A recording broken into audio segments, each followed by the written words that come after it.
The beast threw itself against the chains, and 10,000 throats in Ironmoor screamed for it to die. I stood on the high stone of the arena rail and watched the werewolf tear the air with its jaws, a mountain of gray muscle and old scars, chains thick as a man's arm biting into its neck. It had killed 3 handlers in a fortnight. It had crushed the pit master's iron cage as if it were reeds. My own council had voted at dawn to put it down before the crowd, so the whole north could see that even a monster answers to the king. They called it the Ironmoor beast. They did not know its name. Neither in truth did I. "Loose the spears," my captain said at my shoulder, and I lifted my hand to give the word. I did not give it, because she walked into the pit. She came through the low gate where the carcass carts go, a small woman in a traveler's brown cloak, her hands empty. No blade, no torch. Nothing but a satchel of salves and a face turned up toward that raging thing as though it were a frightened foal and not death on 4 legs. The guards shouted at her to fall back. She did not seem to hear them.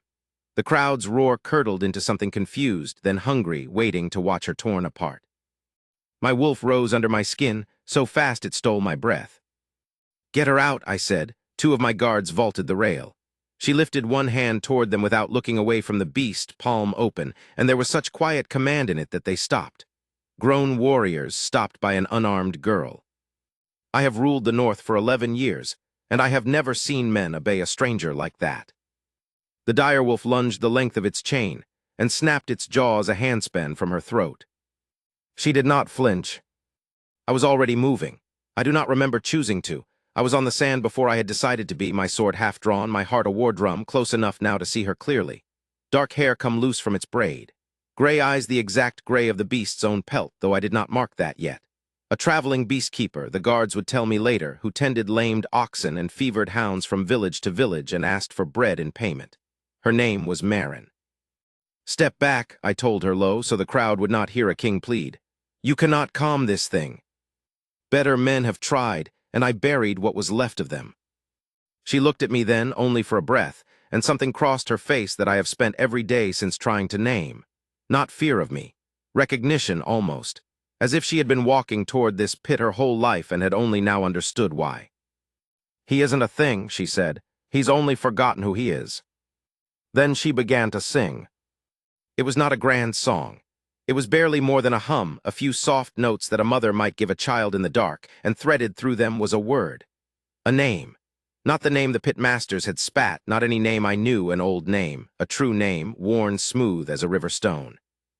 V. Harrows. She sang it low and steady into the roar again and again, the way you might call someone home across a great distance. The beast screamed and threw its weight against the chains. She sang. It gnashed and foamed and swung its huge head, hunting the source of that sound with murder in its yellow eyes.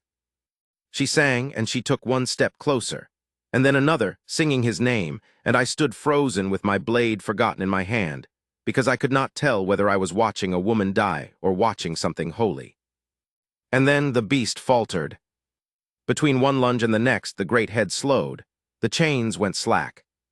The werewolf that had killed 3 men stood trembling in the center of the pit, ears flat, and made a sound I had never heard a beast make, a low, broken keening, grief poured out of a throat built for slaughter. Its eyes fixed on her and something in them cleared, like ice breaking on a black river, and I swear before all the old gods that the creature remembered. She reached him. She laid her small hand flat against that scarred gray muzzle, over teeth that could have taken her arm to the shoulder, and she sang the last soft note of his name. The beast lowered itself to the sand. It folded its great legs beneath it, and it bowed its enormous head, and it laid it down at her feet, in the blood-dark sand of Ironmoor, and let out a long, shuddering breath and was still. And Ironmoor fell silent. I have stood in the hush after battle, when the last sword has fallen and the field lies quiet under the dead. This was that silence and more, 10,000 souls holding one single breath together, as when a storm has finally passed overhead and the whole world waits, not yet daring to believe the sky has cleared. No one cheered. No one screamed. The wind moved across the high seats and no one moved with it. I stood in the center of it with my drawn sword and my hammering heart, and I understood that I was in the presence of something my whole kingdom had no name for. Then the wind shifted, and it carried her scent to me. I want to tell you I was a king in that moment, measured and cold. I was not. My wolf surged up through 11 years of iron discipline and slammed itself against my ribs, howling one word without sound, the word my kind waits its whole life to say and most never do. Mine. Mate.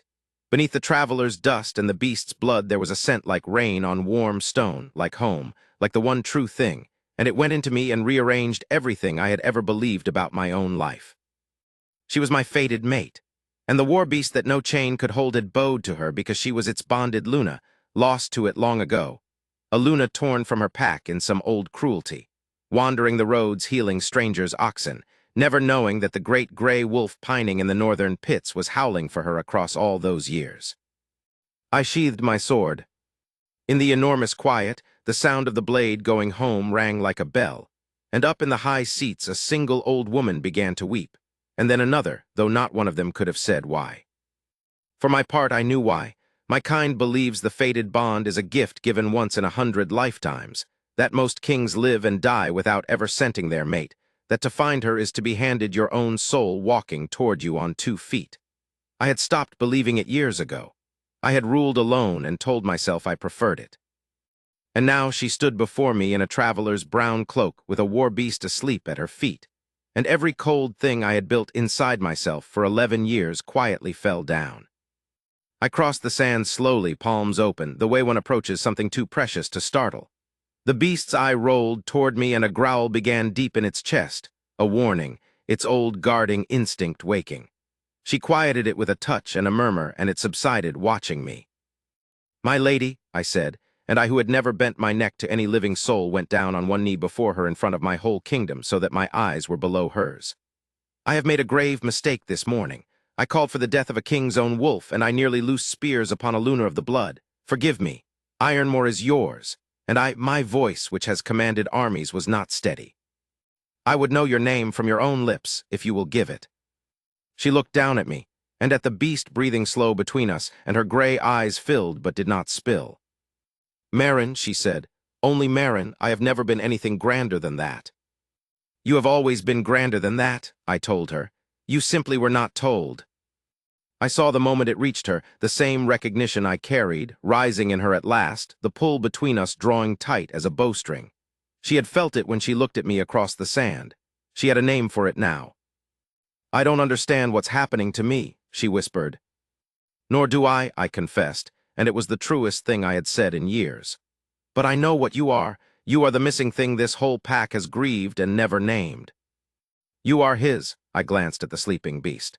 "And if you will have it, if you choose it freely and no other way, you are mine. The choice is yours alone. I will wait as long as you need, and I will not take a single step you do not give me leave to take." The werewolf raised its head then, this creature that had killed 3 men, and it pressed its blunt muzzle gently, gently against her hand, and then against mine, bridging us, the way a wolf brings its pack together and lay back down with a groan of pure contentment, its great flank rising and falling against both our knees. She laughed wet and astonished. She reached out, and after a breath's hesitation, she laid her hand over my heart, where my wolf was still howling its joy, and she felt it beat, and something in her went quiet and sure.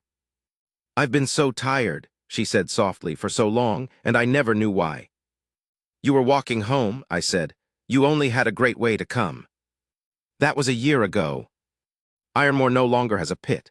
I had the chains melted and the sand dug out and a garden planted where the beast once raged. And the North tells the story now of the Luna who sang a monster to sleep and the king who knelt. Marin heals still, though now the lamed and fevered are brought to her from every hold in the kingdom, and she takes no payment but bread, and I let her, because it is who she has always been. And at night, when the fires are low and the pack is quiet, the 2 of us sit together and the great gray wolf sleeps at our feet, one massive paw thrown over her ankle and his heavy head resting on my boot, breathing the slow, deep breath of a creature that is, at last, and after so long, exactly where it belongs. We all 3 are,